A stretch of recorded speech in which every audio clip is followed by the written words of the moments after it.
श्री स्वामी समर्थ. नमस्कार सर्वांना, तुमचे स्वागत आहे माझ्या यूट्यूब चॅनलमध्ये. विनाकारण तुम्हाला कोणी त्रास देत असेल तर तुम्ही पण हे काम करा. जो कोणी तुम्हाला त्रास देत असेल तर त्रास कायमचा कमी होईल आणि जो हा शत्रू असेल, शत्रू पीडा असेल, ती कायमची निघून जाईल किंवा नष्ट होईल. आपल्या जीवनामध्ये भरपूर असे लोक असतात जे आपल्याला विनाकारण त्रास देतात, आपल्याबद्दल वाईट विचार करतात किंवा त्यांना असे वाटते की याचे कधीच चांगले होऊ नये.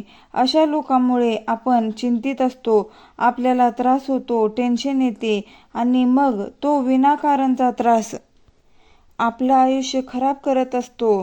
तर तुम्हालाही विनाकारण कोणीतरी त्रास देत असेल आणि तुम्ही चिंतित असाल, टेन्शनमध्ये असाल, तर तुम्ही सुद्धा हे उपाय करा. तुमचा त्रास, टेन्शन कायमचं नष्ट होईल, शत्रुपिढी नष्ट होईल. आता हे काम करण्यासाठी तुम्हाला फक्त एक पूजेचे नारळ लागणार आहे. ते नारळ घेऊन तुम्ही तुमच्या देवघरात कोणत्याही दिवशी हा उपाय करू शकता. तुम्हाला ते नारळ घेऊन देवघरात बसायचे आहे, देवाला नमस्कार करायचा आहे आणि ते नारळ आपल्याला दोन्ही हातात घेऊन डोळे बंद करून देवांना प्रार्थना करायची आहे, स्वामींना प्रार्थना करायची आहे की मला शत्रू त्रास देतोय आणि तो त्रास कमी करा. माझे शत्रू आहेत, ते शत्रू पीडा कमी करा. हे सगळं बोलून स्वामींना प्रार्थना करायची आहे आणि नंतर नारळ आपल्या देवघरात ठेवायचा आहे.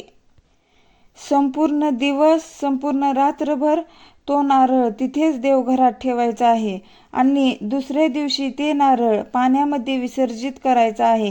नदीमध्ये, तलावात, कुठेही विसर्जित करायचं. जर पाण्याची काही व्यवस्था नसली तर कोणत्याही झाडापाशी ते नारळ ठेवायचे आहे किंवा मंदिरात जाऊन ठेवू शकता.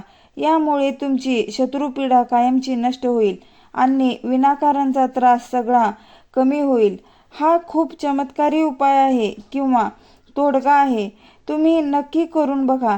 माहिती तुम्हाला आवडली असेल तर लाईक करा, चॅनलला सबस्क्राईब करा आणि शेअर करा.